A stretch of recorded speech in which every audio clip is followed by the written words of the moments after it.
kasih di dalam nama Yesus, hari ini saya akan menjelaskan firman Tuhan mengenai takut akan Tuhan.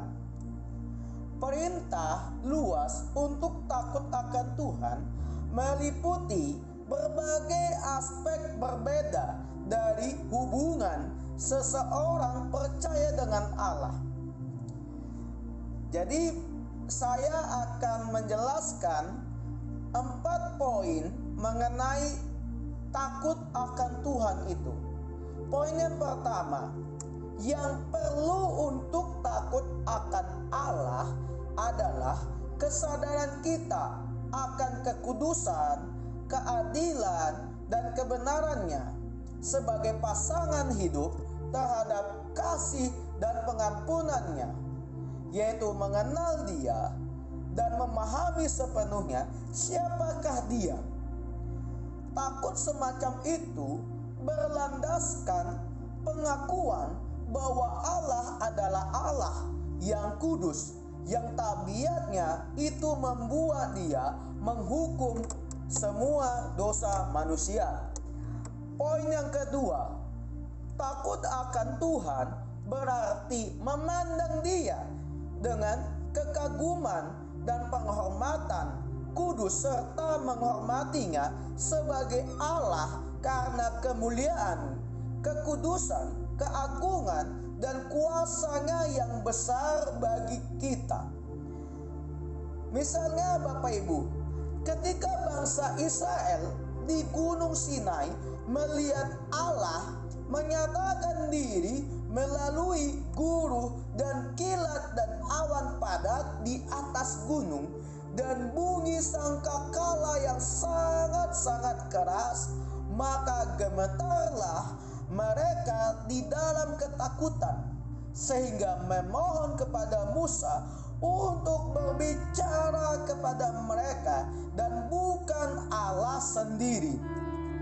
Demikian juga halnya pemazmur ketika merenungkan Allah sebagai pencipta, menyatakan dengan tegas, biarlah segenap bumi takut kepada Tuhan, biarlah semua penduduk dunia gentar terhadap Dia, sebab Dia berfirman, maka semuanya jadi, Dia memberi perintah, maka semuanya ada. Poin yang ketiga, takut yang sejati akan Tuhan menyebabkan orang percaya menaruh iman dan kepercayaan untuk beroleh selamat hanya kepada Yesus Kristus.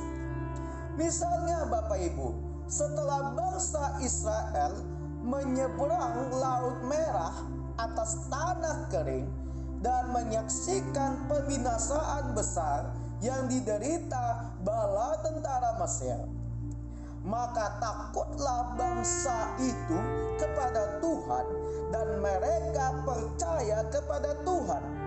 Demikian pula pemazmur meminta orang yang takut akan Tuhan untuk percaya kepada Tuhan.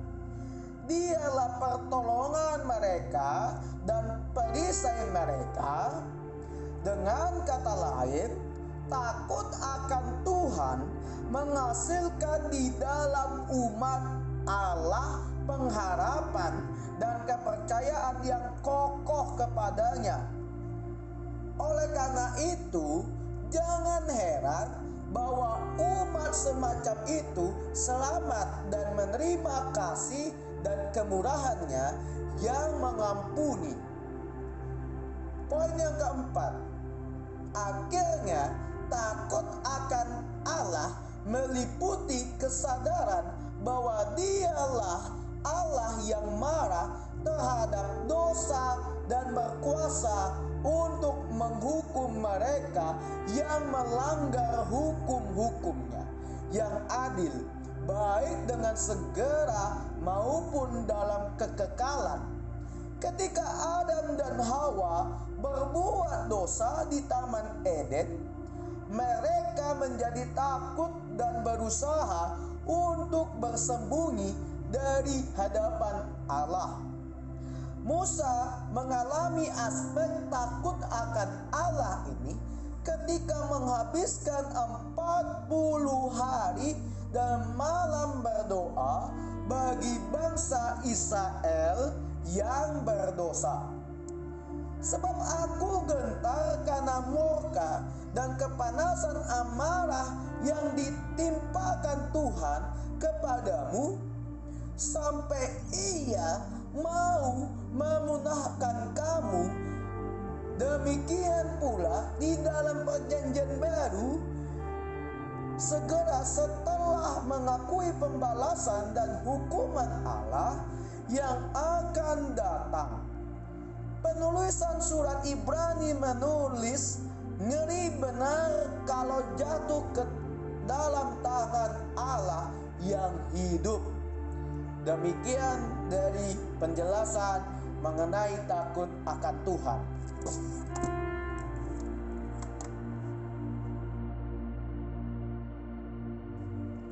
Saya akan menjelaskan alasan-alasan kita untuk takut akan Tuhan. Alasan-alasan untuk takut akan Tuhan sebagai berikut. Poin yang pertama, kita harus takut akan Tuhan karena kuasa-Nya yang besar selaku pencipta segala sesuatu dan semua. Poin yang kedua, lagi pula kuasa mengagumkan yang terus dijalankannya atas unsur-unsur ciptaan dan atas kita juga merupakan alasan untuk takut akan Allah.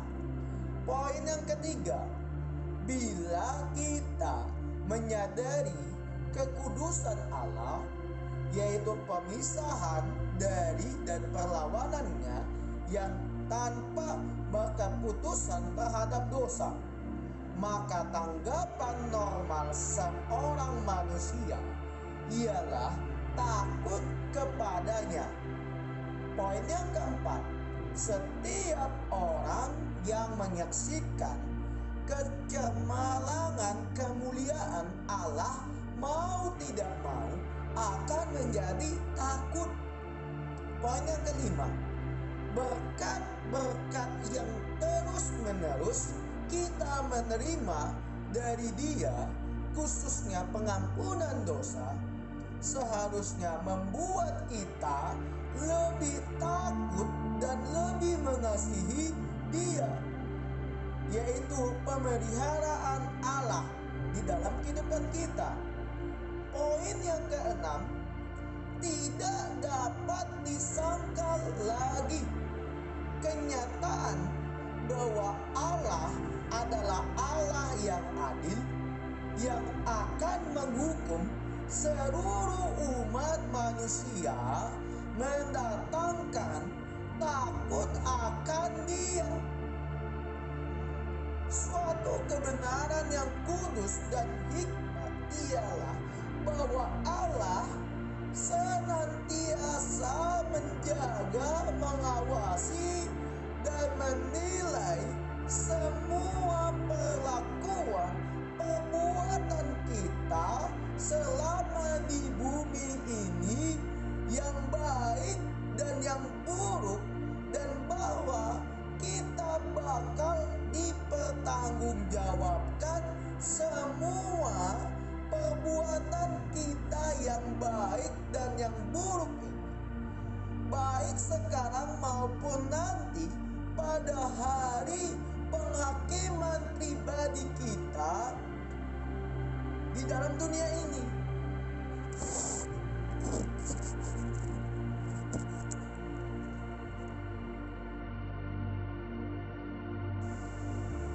Baik Bapak Ibu dan saudara-saudara terkasih di dalam nama Yesus, buka Alkitabnya. Firman Tuhan pada sore hari ini saya ambil dari kitab Perjanjian Lama, yaitu kitab Ulangan pasal 6 ayat yang pertama sampai yang kedua. Berfirmanlah Allah kepada kita, inilah perintah, yakni ketetapan dan peraturan yang aku ajarkan kepadamu atas perintah Tuhan Allahmu untuk dilakukan di negeri kemana kamu pergi untuk mendudukinya, supaya seumur hidupmu engkau dan anak cucumu takut akan Tuhan Allahmu dan berpegang pada segala ketetapan dan perintahnya yang kusampaikan kepadamu, dan supaya lanjut umurmu. Demikianlah firman Tuhan. Bapak, Ibu, dan saudara-saudara terkasih di dalam nama Yesus, arti dari kitab Ulangan pasal 6 ayat yang pertama sampai yang kedua mengatakan bahwa inilah perintah, yakni ketetapan dan perintah yang aku ajarkan kepadamu atas perintah Tuhan Allahmu untuk dilakukan di negeri kemana kamu pergi untuk mendudukinya, supaya seumur hidupmu engkau dan anak cucumu takut akan Tuhan Allahmu dan berpegang pada segala ketetapan dan perintahnya yang kusampaikan kepadamu, dan supaya lanjut umurmu. Perintah yang sering kali diberikan kepada umat Allah di dalam perjanjian lama ialah untuk takut akan Allah atau takut akan Tuhan.